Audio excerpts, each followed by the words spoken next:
नमस्कार, आप देख रहे हैं राष्ट्र प्रथम। आपके साथ मैं हूं तुषार शर्मा। उत्तर प्रदेश के इस खास बुलेटिन में आपका स्वागत है। उन तमाम खबरों से आपको कराएंगे मुखातिब, लेकिन उससे पहले सुर्खियां। दलित और मुस्लिम साथ आए तो हो जाएंगे बीजेपी का सफाया, बिजनौर में बोले इमरान मसूद। कानपुर में पत्नी ने प्रेमी के साथ मिलकर की पति की हत्या, बेटी ने उठाया राज से पर्दा। जहरीली हवा ने बढ़ाई दिल्ली एनसीआर की मुसीबत, नोएडा में 8वीं तक के सभी स्कूलों में ऑनलाइन होगी पढ़ाई। गोला उपचुनाव में सपा ने लगाया धांधली का आरोप, कहा एजेंट को पोलिंग बूथ से ठगाया।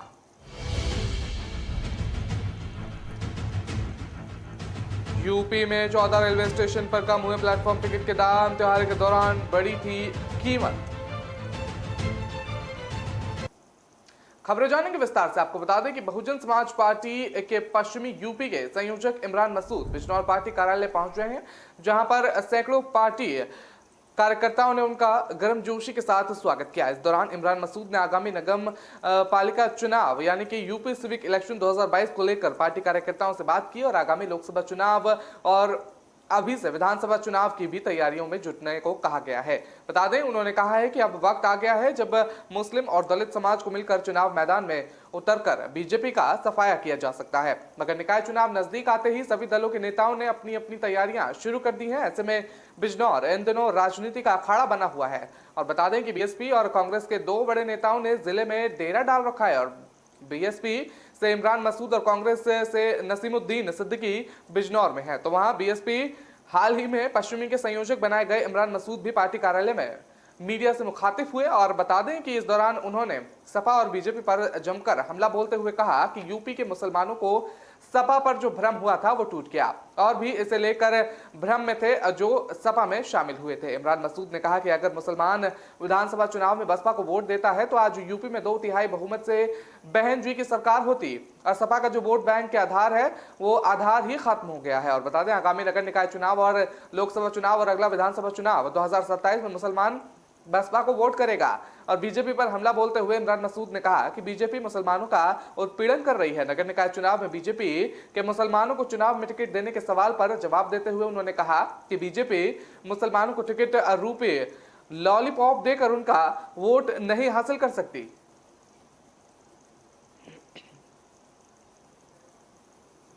कानपुर में रिश्तों को तार तार कर देने वाला मामला सामने आया है, जहां एक पत्नी ने अपने आश्रित के साथ मिलकर पति को मौत के घाट उतार दिया। यह मामला कानपुर देहात के मंगलपुर थाना क्षेत्र का बताया जा रहा है, जहां कुछ महीने पहले संतोष नाम के शख्स की उसकी दुकान के अंदर ही हत्या कर दी गई थी। मृतक की बेटी ने इस मामले में अपनी मां और उनके प्रेमी पर पिता की हत्या का शक जताया था, और पुलिस ने जब दोनों को गिरफ्तार किया तो पूरे मामले का खुलासा हुआ। दरअसल कुछ महीने पहले संतोष का शव उसकी दुकान के भीतर मिला हुआ था, और मौके पर पहुंची पुलिस ने हत्या की जांच पड़ताल शुरू की। और घर वालों से पूछताछ में मृतक की बेटी ने अपनी मां उर्मिला और आशिका सुनील पर पिता की हत्या करने का शक जताया। पुलिस ने मृतक की बेटी की तहरीर पर पत्नी उर्मिला और सुनील के खिलाफ हत्या के मामले मुकदमे दर्ज कर लिया था। इधर पुलिस की कार्रवाई की भनक लगते ही उर्मिला और सुनील गांव से फरार हो गए। पुलिस काफी दिनों तक उनकी तलाश करती रही, लेकिन पुलिस के हाथ खाली हो गए। और बता दें, धीरे धीरे ये मामला तूल पकड़ने लगा, जिसके बाद पुलिस के आला अधिकारी ने मामले में सख्ती दिखाई और दोनों को जल्द से जल्द गिरफ्तार करने के लिए पुलिस की टीम का गठन किया गया। मुखाबिर से मिली सूचना पर पुलिस ने मृतक की पत्नी उर्मिला और उसके आशिका सुनील को गिरफ्तार कर लिया है। पुलिस ने जब दोनों से पूछताछ की तो पूरे मामले का खुलासा हुआ।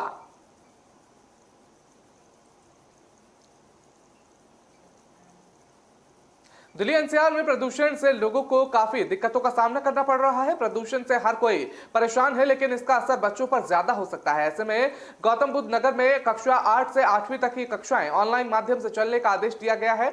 यह व्यवस्था फिलहाल 8 नवंबर तक अनिवार्य रूप से लागू रहेगी। इसको लेकर आदेश जारी कर दिया गया है। आदेश में यह भी कहा गया है कि 9वीं से 12वीं तक के छात्रों के लिए भी ऑनलाइन क्लास संचालित की जा सकती है। गौतम बुद्ध नगर जिला निरीक्षक धर्मवीर सिंह द्वारा जारी आदेश के मुताबिक स्कूलों से कहा गया है कि अगर संभव हो तो 9वीं से 12वीं कक्षाओं की पढ़ाई भी ऑनलाइन कराई जाए। आदेश में बाहरी गतिविधियां जैसे खेल और प्रार्थना सभी पर पूरी तरह से रोक लगाई गई है।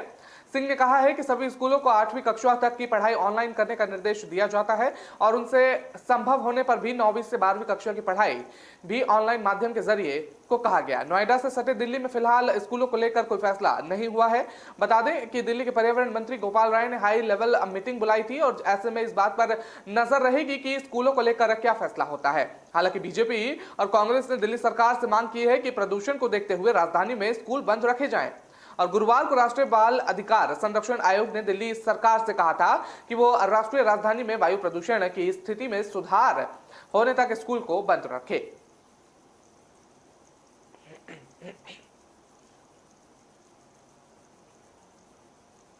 उत्तर प्रदेश की गोकर्णनाथ विधानसभा सीट पर उपचुनाव हो रहा है। उपचुनाव के दौरान गुरुवार की सुबह 7 बजे से ही वोटिंग भी जारी कर दी गई। वहीं दूसरी ओर इस वोटिंग के बीच समाजवादी पार्टी ने गंभीर आरोप लगाए हैं। इस दौरान सपा ने ट्विटर के जरिए एक वीडियो ट्वीट कर चुनाव आयोग से कार्रवाई की मांग की गई है। सपा ने वीडियो शेयर करते हुए ट्वीट में लिखा है कि बीजेपी की कठपुतली बनकर काम कर रहा प्रशासन गोरखनाथ के लालापुर में सपा के एजेंट को पूर्व विधायक के भतीजे आशुतोष गिरी ने पोलिंग बूथ से भगाया। और बता दें कि बीजेपी प्रत्याशी के रिश्तेदार सरकारी नौकरी में होने वाले बावजूद चुनाव में कर रहे सहायता संज्ञान ले चुनाव आयोग।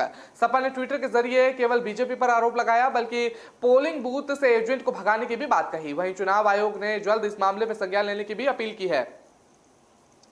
इससे कुछ देर पहले ही सपा ने ट्वीट कर लिखा था कि गोकर्णनाथ उपचुनाव में मतदान के दौरान मोहम्मदी विधानसभा से बीजेपी विधायक लोकेंद्र प्रताप सिंह सिकंदराबाद के बूथ संख्या 333, 34, 35, 36, 37 पर घूम घूम कर मतदान के प्रभावित करने का प्रयास कर रहे हैं।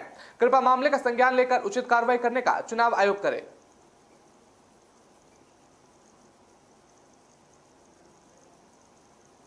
त्योहारों के दौरान यूपी के कई रेलवे स्टेशनों पर प्लेटफॉर्म के टिकट की कीमतों में बढ़ोतरी की गई थी। वहीं त्योहारों के बाद एक बार फिर से कीमतों में कटौती कर दी गई है। दरअसल रेलवे ने दीपावली और छठ पूजा के कारण प्लेटफॉर्म टिकट की कीमतों में बढ़ाकर 50 रुपए कर दी थी, लेकिन अब यूपी के 14 रेलवे स्टेशन पर फिर से प्लेटफॉर्म टिकट की कीमत 10 रुपए हो गई है। उत्तर रेलवे द्वारा गुरुवार देर रात इस संबंध में जानकारी दी गई। सीनियर डीसीएम रेखा शर्मा ने जानकारी देते हुए बताया कि कुल 14 रेलवे स्टेशनों पर प्लेटफॉर्म टिकट की दरें घटाकर 10 रुपए कर दी गई है। दीपावली और छठ पूजा के कारण कीमतें बढ़ाकर 50 रुपए कर दी गई थी, जो अब कम हो गई है। उन्होंने बताया कि लखनऊ, वाराणसी, बाराबंकी, अयोध्या कैंट, अयोध्या जंक्शन, अकबरपुर, शाहजहांपुर और जौनपुर, सुल्तानपुर जंक्शन, रायबरेली, जंगाई, भदोई, प्रतापगढ़ और उन्नाव जंक्शन पर टिकट सस्ते हुए हैं। दरअसल दीपावली और छठ के कारण रेलवे स्टेशनों पर भारी भीड़ जुट रही थी, जिसके बाद रेलवे ने टिकट की कीमतों में बढ़ोतरी की थी और तब रेलवे ने यूपी के रेलवे स्टेशनों पर प्लेटफॉर्म टिकट के दाम 10 से 50 रुपए कर दिए थे।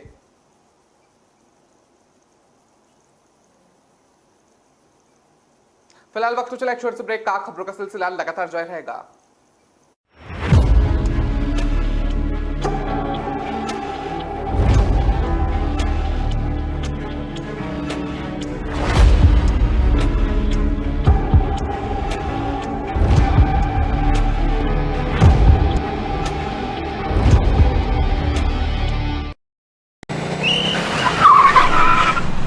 मस्त मास्क पहना रे तूने। Thank you sir. वो जान बचाने के लिए पहनना पड़ता है ना सर। रेडीमेड है या टेलर मेड है? ऑनलाइन ऑर्डर किया है सर। एक और है क्या? है ना सर। देना। बहुत मस्त लगे आपको। ये ना सर। सर ना भाई, जान बचाने के लिए बाइक चलाते वक्त सिर्फ खोपड़े पे मास्क पहनेगा तो खोपड़े को कौन बचाएगा? समझ गया सर। हेलमेट ऑनलाइन ऑर्डर कर, वरना हमेशा के लिए ऑफलाइन हो सकता है। Okay sir. ये ले। चल हम ये भी ऑनलाइन भर दे। हेलमेट पहने, ट्रैफिक नियमों का पालन करे, जिंदगी के सफर को सुरक्षित रखे।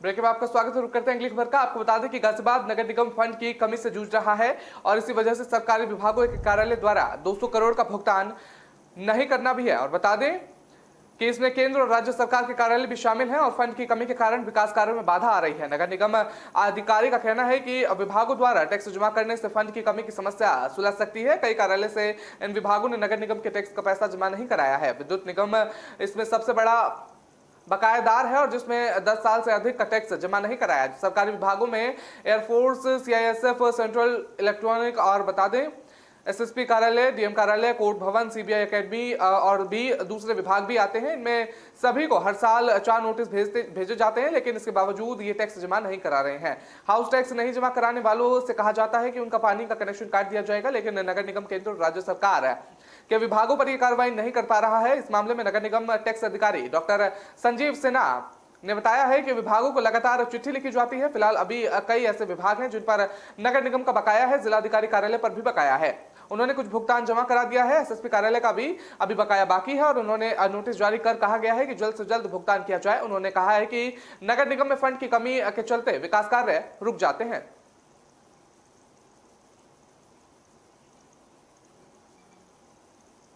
ग्रेटर नोएडा में पुलिस के हाथ बड़ी सफलता लगी है। बता दें, दरअसल स्पोर्ट्स सिटी चौक के पास पुलिस और 3 बदमाशों में मुठभेड़ हो गई, जिसमें 2 बदमाशों को गोली लग गई और इसके साथ ही पुलिस ने लूटी हुई कार के साथ 3 बदमाशों को गिरफ्तार कर लिया। इसी के साथ बदमाशों के पास से तमंचा भी बरामद कर लिया गया है।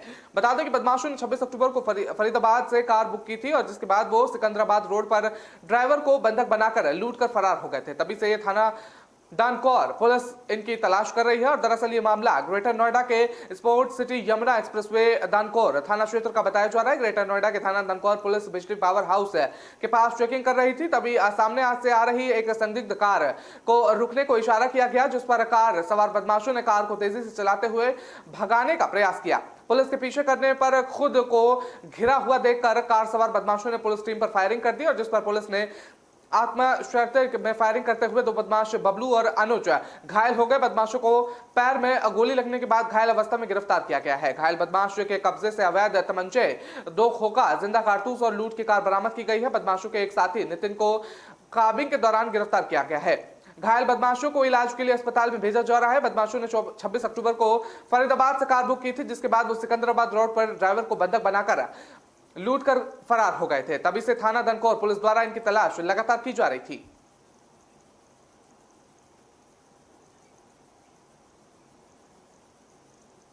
उत्तर प्रदेश कांग्रेस के अध्यक्ष ब्रजलाल खाबरी बुधवार को कानपुर पहुंचे और नगर निकाय चुनाव को लेकर कानपुर और बुंदेलखंड क्षेत्र में कार्यकर्ताओं में जोश भरने का काम कर रहे हैं।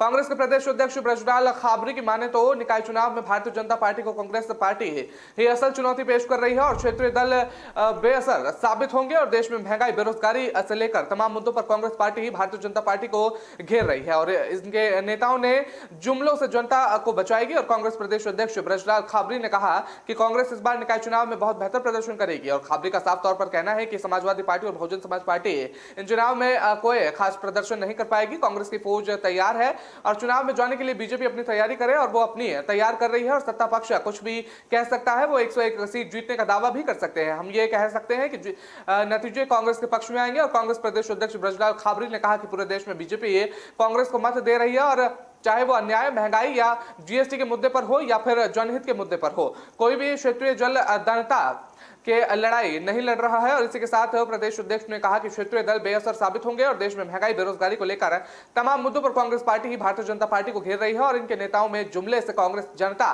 को बचाएगी।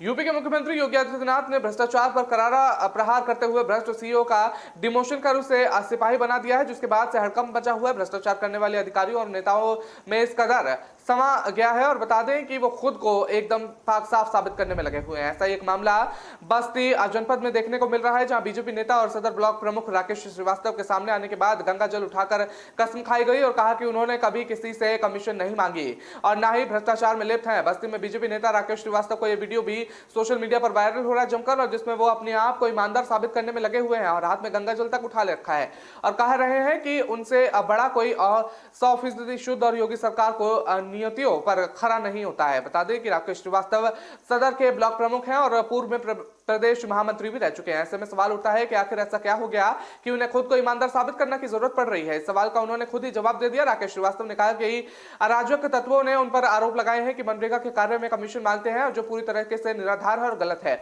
कोई भी ब्लॉक का ग्राम प्रधान उन पर भ्रष्टाचार का आरोप नहीं लगा सकता है। और बता दें, एक ब्लॉक के माध्यम से लगभग 80 से अधिक प्रधानों से उनका समर्थन किया गया, और जबकि सदर ब्लॉक में 102 ग्राम प्रधान है और उनके दावा किया गया है कि सबके सब उनके साथ हैं और कोई भी ग्राम प्रधान भ्रष्टाचार या कमीशन मांगने का आरोप उन पर नहीं लगा सकता।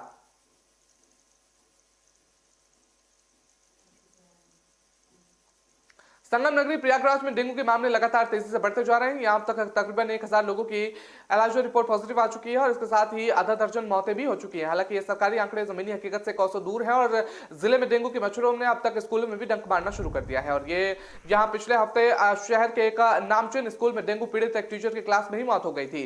अब सीबीएसई बोर्ड से संबंधित स्कूल के 1.5 दर्जन से करीब टीचर्स डेंगू और वायरल बुखार की चपेट में आ गए हैं और तमाम टीचरों के बीमार होने के बावजूद स्कूल को बंद कर दिया गया है। प्रयागराज में हालात इतने बदतर हो गए हैं कि डेंगू अब कोरोना की तरह महामारी का रूप लेता जा रहा है। इलाहाबाद हाईकोर्ट ने भी आज जिले में डेंगू के हालात पर गहरी नाराजगी जताते हुए अफसरों को कड़ी फटकार लगाई और कोर्ट ने तलब टिप्पणी करते हुए कहा है कि सरकारी अधिकारी आंकड़ों की बेरोजगारबाजीगिरी में लगे हुए हैं, जो कि जमीनी हकीकत एकदम अलग है। कोर्ट ने अफसरों को 48 घंटे के भीतर व्यवस्था दुरुस्त करने के आदेश दिए हैं। साथ ही डीएम और सीएमओ समेत तमाम अफसरों को 4 नवंबर को व्यक्तिगत रूप से तलब भी किया गया। प्रयागराज में डेंगू भले ही खतरनाक रूप से लेता जा रहा है, लेकिन सरकारी अमला साफ सफाई और एंटी लार्वा में छिड़काव फिसड्डी साबित हो रहे हैं। ज्यादातर काम सरकारी फाइलों तक ही सीमित है और कहा जा सकता है कि महामारी जैसे हालात भी व्यवस्थाएं राम भरोसे ही चल रही है, क्योंकि प्लेटलेट्स को लेकर भी महामारी की नौबत आई हुई है।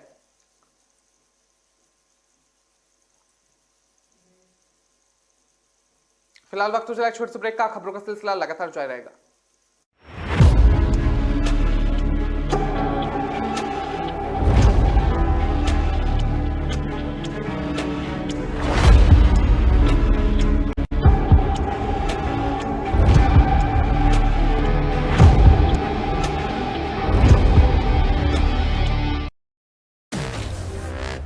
रात के 2 बजे, दिन के 12 बज गए। Say goodbye to the 1950s की टेक्नोलॉजी वाले memory foam mattress को। Meet India's first and only smart grid mattress. इसकी patented technology, there's softness that relaxes your pressure points and firmness that supports your back. Memory foam है बकवास, the Sleep Company mattress is झक्कास। Log on to the sleepcompany.in.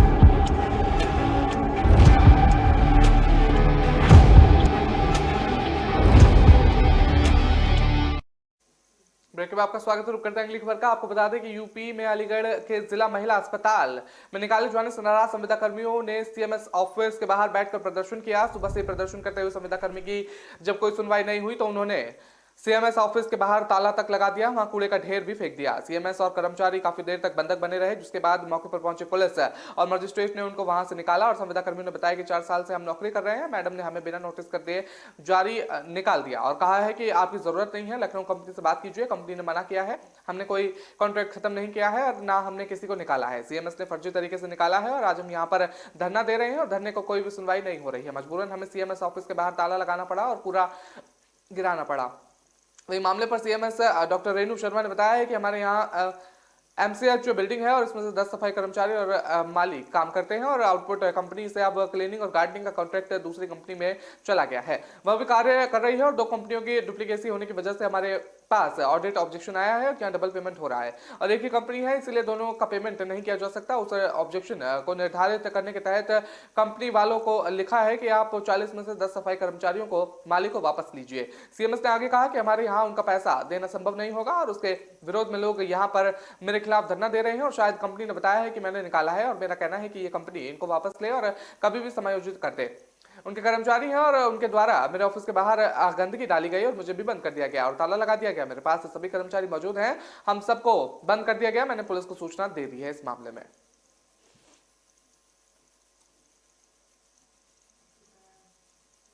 UP के उन्नाव में कानून व्यवस्था भगवान भरोसे चल रही है। यहाँ बेखौफ दबंगों ने बच्चों से हुई मामूली विवाद के बाद दलित परिवार की झोपड़ी में आग लगा दी। झोपड़ी में आग लगने का विरोध करने पर दबंगों ने दलित परिवार के लोगों को जमकर पीटा। आग से लाखों की संपत्ति और नकदी में जलकर खाक हो गई। घटना की सूचना पर पहुंची पुलिस ने पीड़ित परिवार की तहरीर पर कार्रवाई शुरू कर दी और उन्नाव के गंगा घाट कोतवाली क्षेत्र के कुंभापुर गाँव में दलित परिवार पर दबंगों का कहर टूट गया और बच्चों में हुई कहासुनी को बड़ों में विवाद की वजह बना दिया गया, जिसके चलते दबंगों ने दलित परिवार की झोपड़ी में आग लगा दी। देखते ही देखते पूरी झोपड़ी जलकर खाक हो गई। झोपड़ी के अंदर रखे कपड़े, राशन और गृहस्थी के सामान सहित नकदी भी जलकर खाक हो गई। रात का समय होने के कारण गांव के लोगों ने आग बुझाने का प्रयास किया, लेकिन विकराल हो चुकी आग सब कुछ राख करने के बाद भी बुझी। बता दें कि उन्नाव के गंगा घाट कोतवाली क्षेत्र में अपराध रुकने का नाम नहीं ले रहा। यहाँ पर अपराधी इस कदर बेखौफ है कि उन्होंने पुलिस के कानून की जरा भी फिक्र नहीं है। बेखौफ दबंगों ने आग लगाने का विरोध करने पर प्रेरित दलित परिवार के युवक को जमकर पीट दिया और यही नहीं, झोपड़ी में आग लगाकर सभी मौके से फरार हो गए। सूचना पर पहुंची पुलिस देर रात से सुबह तक मामले की लीपापोती में जुटी रही और सभी मामला बढ़ता देख पुलिस ने आरोपियों को गिरफ्तार कर पीड़ित परिवार की तहरीर पर मुकदमा दर्ज करा लिया।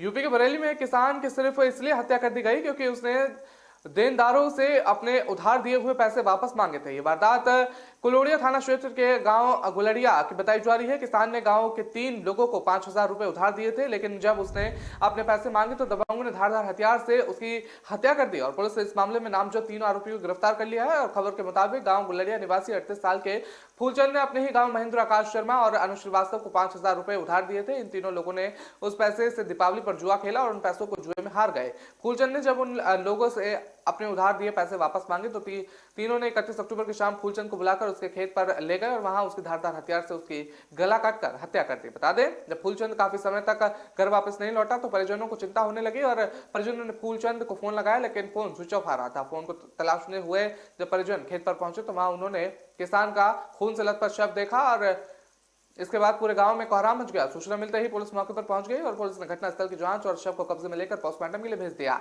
मृतक अपने पीछे 5 संतानों को छोड़ गया है। परिजन का रो रो कर बुरा हाल है फिलहाल के लिए।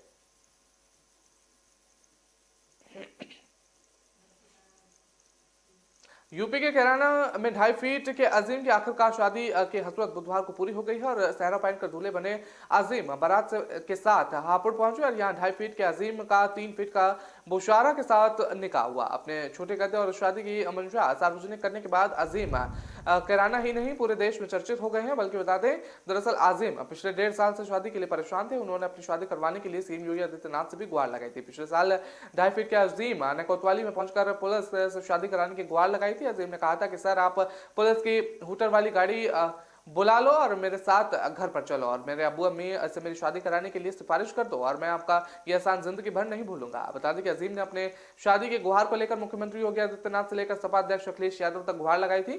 वहीं अजीम को यह दूल्हा बनने से परिवार में खुशी का माहौल बना हुआ था और वो खुद भी खुश होते हुए नजर आ रहे थे।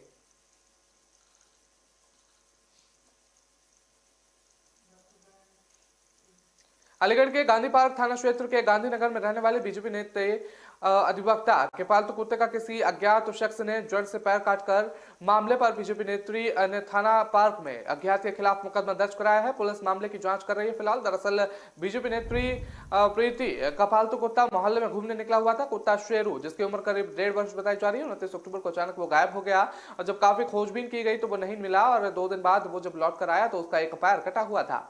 बीजेपी नेत्री ने थाना गांधी पार्क में अज्ञात के खिलाफ मामला दर्ज कराया और बीजेपी नेत्री प्रति ने बताया है कि मेरा कुत्ता, जिसका नाम शेरू है, वो 29 तारीख को रात को घर के गेट पर खड़ा हुआ था। वहां से कुछ लड़के उसे इलाके से बाहर ले गए और क्योंकि हमारे साइड तो घर के आसपास कैमरे लगे हुए हैं, वहां से दूर ले जाकर उस पर तेज धारदार हथियार से उस पर वार कर दिया।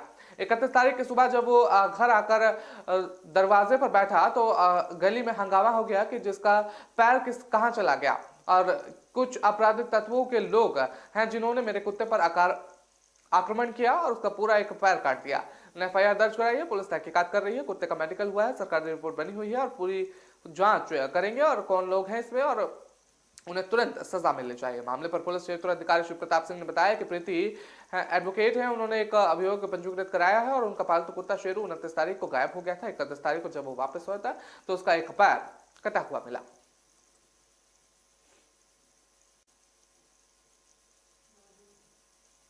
तो फिलहाल इस बुलेटिन में इतना ही। मुझे दीजिए इजाजत। नमस्कार।